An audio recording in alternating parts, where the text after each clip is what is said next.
ആഗോള അയ്യപ്പ സംഗമത്തിന് സ്പോൺസർഷിപ്പ് വാങ്ങുന്നത് ശബരിമലയുടെ വികസനത്തിന് വേണ്ടിയെന്ന് തിരുവിതാംകൂർ ദേവസ്വം ബോർഡ് ഹൈക്കോടതിയിൽ. സ്പോൺസർഷിപ്പ് എന്തിനു വേണ്ടി എന്ന ഹൈക്കോടതിയുടെ ചോദ്യത്തിനാണ് ബോർഡിന്റെ ഈ മറുപടി. അയ്യപ്പ സംഗമം ശബരിമലയെ ആഗോള തീർത്ഥാടന കേന്ദ്രമായി മാറ്റാൻ ഗുണം ചെയ്യുമെന്നും ദേവസ്വം ബോർഡ് ഹൈക്കോടതിയിൽ പറഞ്ഞു. വിഷ്ണു സുരേഷ് കൊച്ചിയിൽ നിന്ന് വിവരങ്ങളുമായുണ്ട്. വിഷ്ണു, ഈ ആഗോള അയ്യപ്പ സംഗമത്തിന് എന്തിനാണ് സ്പോൺസർഷിപ്പ് വാങ്ങുന്നത് എന്നതായിരുന്നു തിരുവിതാംകൂർ ദേവസ്വം ബോർഡിനോട് ഹൈക്കോടതി ചോദിച്ചത്. എന്താണ് ദേവസ്വം ബോർഡ് ഈ കാര്യത്തിന് ഹൈക്കോടതിയിൽ നൽകിയിരിക്കുന്ന മറുപടി? അതിന്റെ പൂർണ്ണമായ വിവരങ്ങൾ എന്തൊക്കെയാണ്?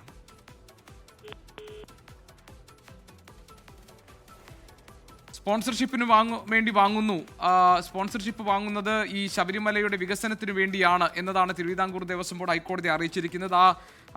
ആ വിവരത്തിന്റെ മറ്റ് വിശദാംശങ്ങളാണ് നമുക്കിനി അറിയാനുള്ളത്. എന്തിനു വേണ്ടിയാണ് സ്പോൺസർഷിപ്പ് എന്ന ഹൈക്കോടതിയുടെ ചോദ്യത്തിന് ഇതാണ് തിരുവിതാംകൂർ ദേവസ്വം ബോർഡ് നൽകിയിരിക്കുന്ന മറുപടി. അയ്യപ്പ സംഗമം ശബരിമലയെ ആഗോള തീർത്ഥാടന കേന്ദ്രമായി മാറ്റാൻ ഗുണം ചെയ്യുമെന്നും ദേവസ്വം ബോർഡ് ഹൈക്കോടതിയെ അറിയിച്ചിട്ടുണ്ട്.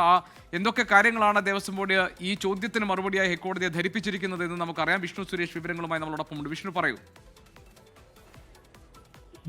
ഈ ആഗോള അയ്യപ്പ സംഗമം തടയണം എന്ന് ചൂണ്ടിക്കാട്ടി നിലവിൽ 3 ഹർജികളാണ് ദേവസ്വം ബെഞ്ചിന് മുൻപാകെ ഉള്ളത്. 2 ഹർജികൾ ഇപ്പോൾ പരിഗണിക്കുകയാണ്. VC അജികുമാർ നൽകിയ ഹർജിയാണ് ഇപ്പോൾ പരിഗണിക്കുന്നത്. അതിനിടയിലാണ് എന്തിനാണ് സ്പോൺസർഷിപ്പ്, ഈ പരിപാടി നടത്താൻ സ്പോൺസർഷിപ്പ് എന്തിനെന്ന് ഹൈക്കോടതി ചോദിച്ചു.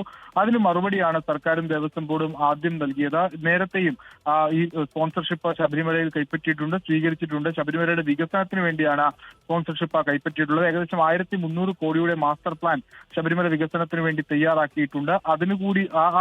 അതുകൂടി പൂർത്തിയാക്കുന്നതിന് വേണ്ടിയിട്ടാണ് ഇത്തരത്തിലൊരു സ്പോൺസർഷിപ്പ് പരിപാടിയുടെ ഭാഗമായി കൈപ്പറ്റുന്നത് എന്നാണ് ദേവസ്വം ബോർഡ് അറിയിച്ചിരിക്കുന്നത്. ഒപ്പം 3000-ഓളം വരുന്ന അയ്യപ്പ ഭക്തർ ഈ പരിപാടിയുടെ ഭാഗമായി പങ്കെടുക്കുമെന്ന് അറിയിച്ചിട്ടുണ്ട്. അവർക്ക് വേണ്ടിയുള്ള സൗകര്യങ്ങളൊക്കെ ദേവസ്വം ബോർഡ് തന്നെയായിരിക്കും ചെയ്യുക എന്നാണ് ദേവസ്വം ബോർഡിന്റെ വാദം. എന്നാൽ ഹർജിക്കാരൻ ഇതിനെ പൂർണ്ണമായും തള്ളുകയായിരുന്നു. ഹർജിക്കാരൻ പറയുന്നത് അവിടെ നടക്കുന്ന ആഗോള അയ്യപ്പ സംഗമമല്ല, മറിച്ചൊരു വാണിജ്യ താല്പര്യത്തിന്റെ അടിസ്ഥാനത്തിൽ ഉടലെടുക്കുന്ന ഒരു സാഹചര്യം മാത്രമാണ്. ജനാധിപത്യപരമായി മതേതരത്വ സർക്കാരിന് എങ്ങനെയാണ് ഇങ്ങനൊരു അയ്യപ്പ സംഗമം നടത്താനാകുക എന്നൊരു ചോദ്യവും ഹർജിക്കാരൻ ഉന്നയിക്കുന്നുണ്ട്. നിലവിൽ ഹർജിക്കാരന്റെ വാദം ഇപ്പോഴും പുരോഗമിച്ചുകൊണ്ടിരിക്കുകയാണ്. നാളെ ഇതുമായി ബന്ധപ്പെട്ട് മറ്റൊരു ഹർജി കൂടി ഹൈക്കോടതിക്ക് മുമ്പാകെ വരുന്നുണ്ട്.